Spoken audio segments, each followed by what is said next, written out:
Good morning, Aries. How are you? Sorry to start laughing, but it took me like 10 times of touching the record button. I'm here to do your weekly reading for today, May 8th. There are not a lot of astrological movements this week, but the ones there are big.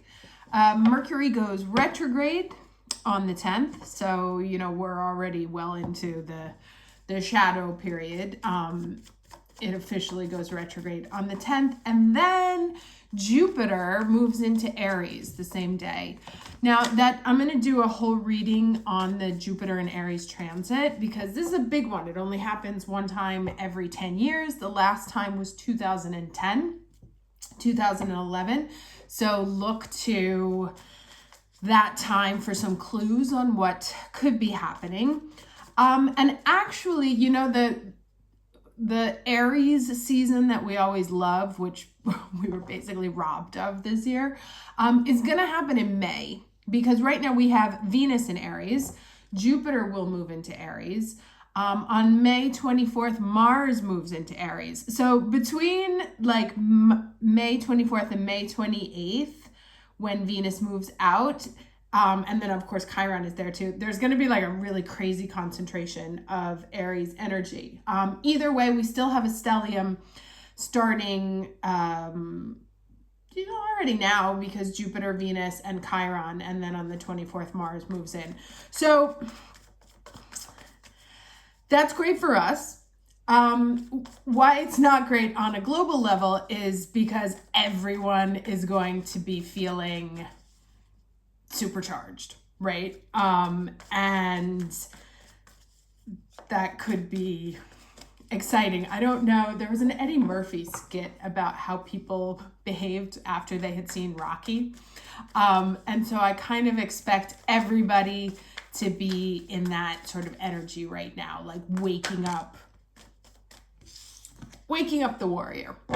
That said, let's go ahead. Oh, see, I had to do all that because I forgot a card. So let's just jump right into it. Can I get the overall energy for the week, please, for Aries? Oh my God. Okay, so this card was at the bottom of the deck when I picked it up, and one of the things I wanted to mention is that when Jupiter and Venus are in the same place, they tend to bring better when they're conjunct, but they were conjunct in Pisces, which blah. But Venus and Aries together in Jupiter, Venus and Jupiter together in Aries bodes well for money and love. And you may have love on the brain. You may have a new person in your life. Now, again, I always have to do my disclaimer here. Soulmates are not always what you expect them to be, nor are they, love of my life, happy ending situations. They are people who come, very important people who have very important soul contracts with you, who come into your life to put you more on your path or to enable you to experience something that you contracted to experience in this lifeline. Either way, they are important characters in your story. And so you may either be calling one in, or you may find that there are new people showing up in your life that with this Jupiter kind of like coming in, that are there to help you live a very specific experience to move your soul along. Now remember, we are still in the eclipse season. We have one more. We had that first solar eclipse, which, for some it went good, for some it went the other direction. There's another one coming up next week. After on the 18th, and we'll take a look at that in next week's reading. But let's get the challenge energy here. Challenge for the week of the 8th for Aries, please.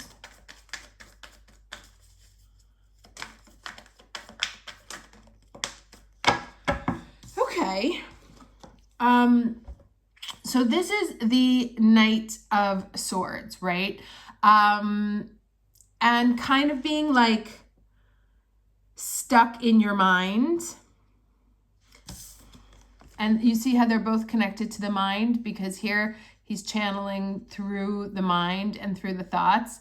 And here that's like the kind of like the two versions of mental energy that you can take on. And this also could refer to, because Mercury is going retrograde in Gemini, right? So of two minds. So you maybe have two minds of something. You may also be blocking your own manifestation by swinging back and forth between these two polar opposites. Like, I want it, I'm afraid of it. I want it, I'm afraid of it. And interestingly, I was pulling a card for myself for one, for another situation. And I kind of feel like I want to read it, because now that I'm looking at these cards that are coming out here, I think it could be relevant. The card has not showed up, but I'm going to read it here anyway. And it talks about you've reached a moment of truth in the evolution of your relationship. And this can be relationship to anything. It doesn't only have to be relationship, right? Which will you choose? To open up to the possibilities, or to remain isolated, to go deeper and commit to something, or walk away?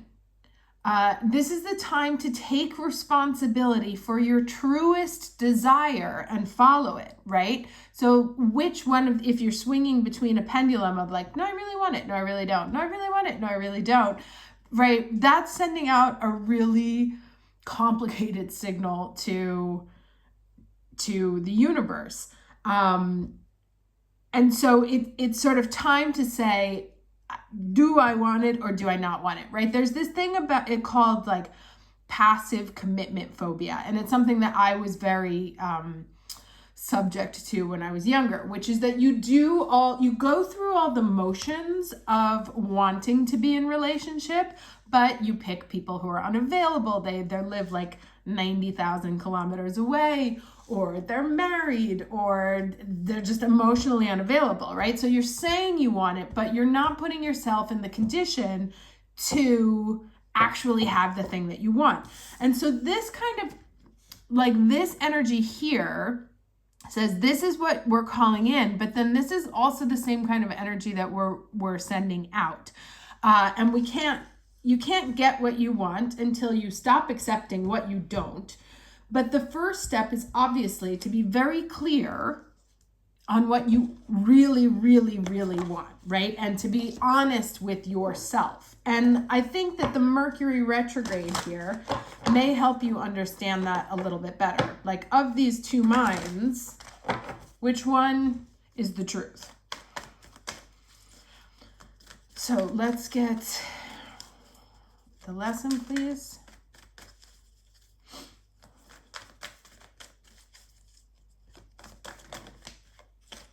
Okay. Oh, interesting. Oh, God, this keeps coming out because I got another card that said the exact same thing.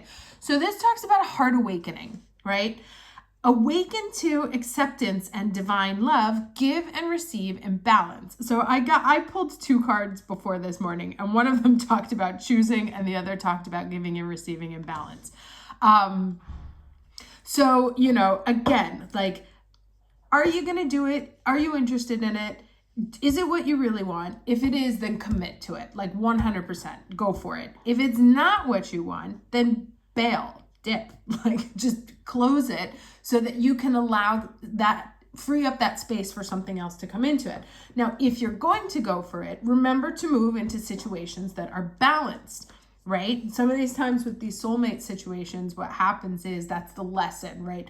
You end up being the one that has to do all the chasing, or you're the one that's doing all the running. One of the two situations. True relationships that function are two people taking care of their own happiness, taking care of their being full, healthy, whole, sane people, coming together to make something bigger, right? To share this experience. It is not, I'm weak, they're strong.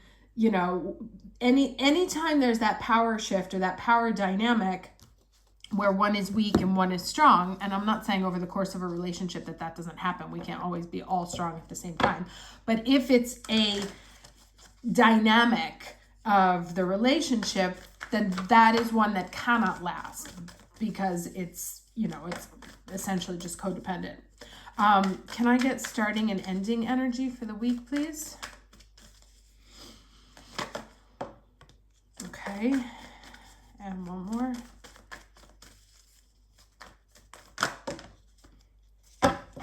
Okay. All right. All right. So the first one is, I'm just laughing because I just keep getting the same cards. This is the breathe in reverse, 29.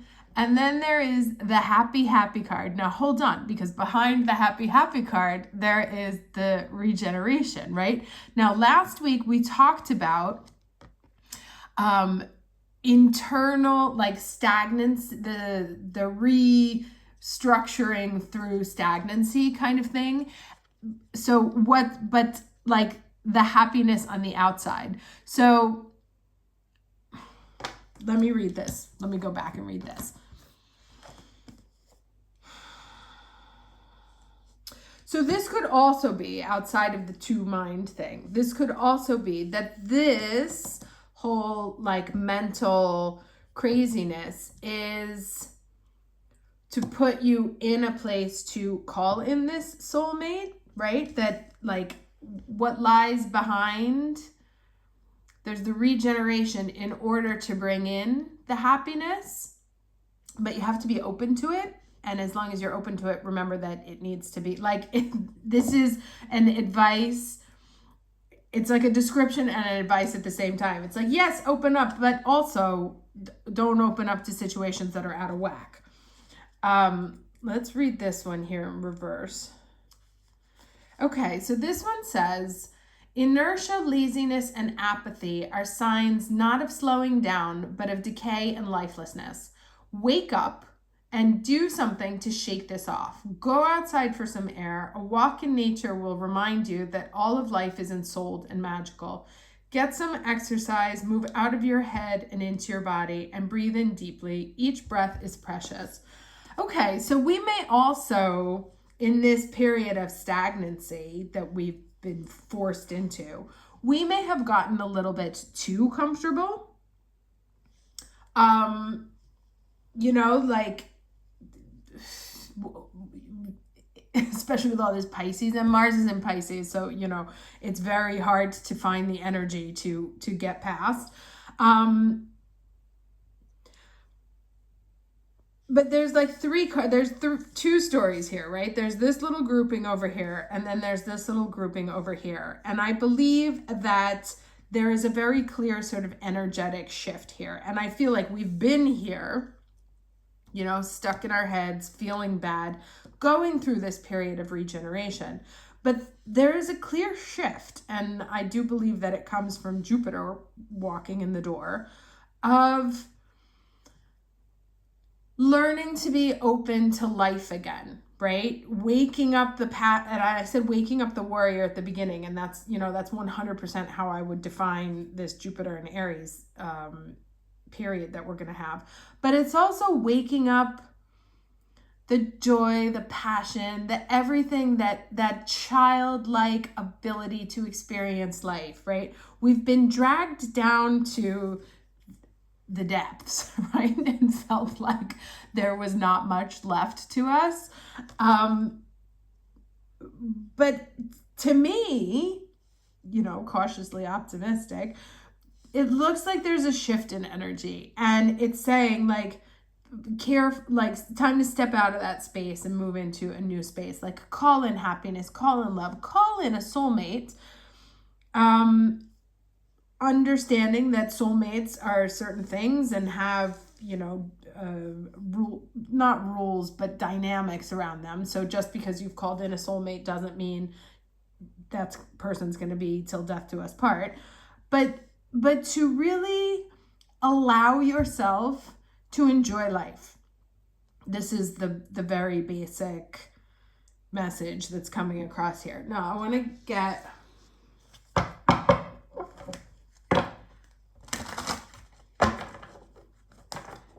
words from Mercury.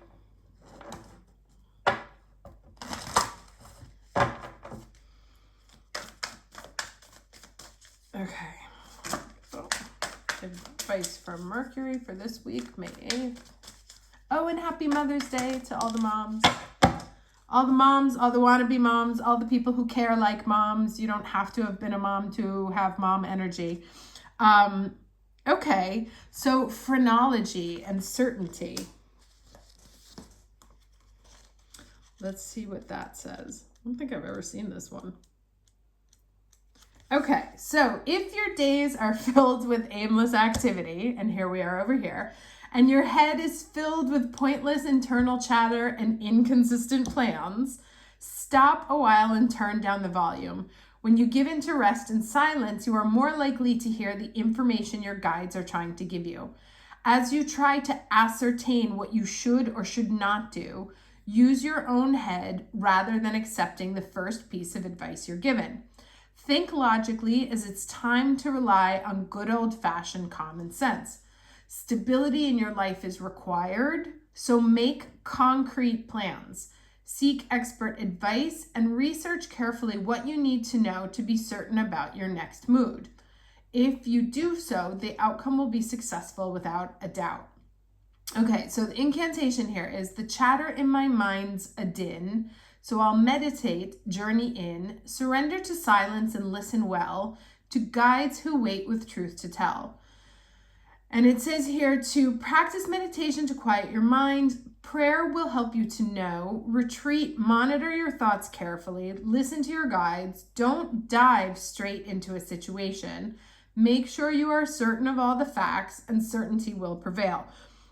So that's like, it shows up a little bit here. It's definitely telling us to get out of sort of like any form of anxious thinking and to go within. Indeed, this person is,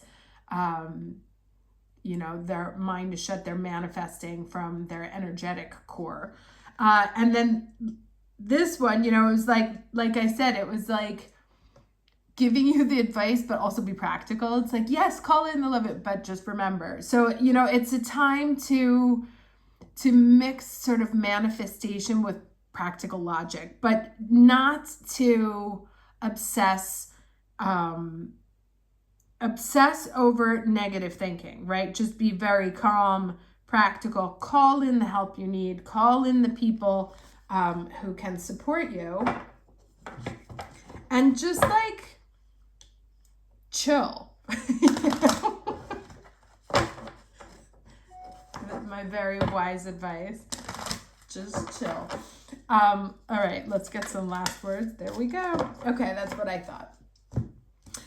The passion of the lion heart. First of all, there is what was their name? Icelandic band. I can't remember. My memory's so bad right now. Lionheart video, one of the most beautiful videos I've ever seen in my entire life. I'm actually going to Google it now because it's so beautifully done. Band, hold on, sorry. Band, Iceland.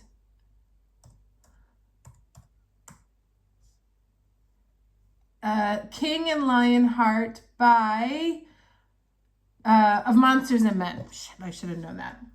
Go watch that video. Gorgeous. Anyway, Goddess Sekhmet and Fire Agate. So here we have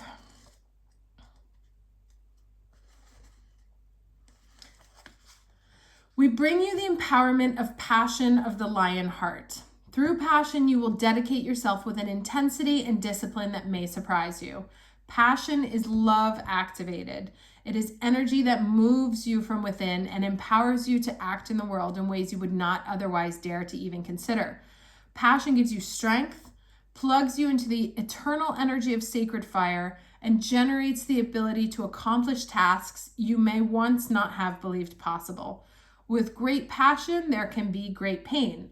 The heart that loves, wild and open, is also the heart that can feel disappointment and doubt most keenly. The empowerment of the lion heart strengthens your heart to recover from any pain through the power of courage, commitment, and bold, loving devotion to what matters most to you. So interesting, very interesting, right? There's like all this fire and passion and excitement over here, moving out of a very dark period. Little reminder from Gemini, Mercury and Gemini, to be logical, right? Like, yes, call in the soulmate. No, don't be like, hey, take $100,000, you know? Don't end up on the Tinder swindler documentary. Be logical and conscious about the decisions you make, but open up and enjoy, right? All right, all good. I will see you for the Jupiter and Aries reading and also next week. Take care. Ciao.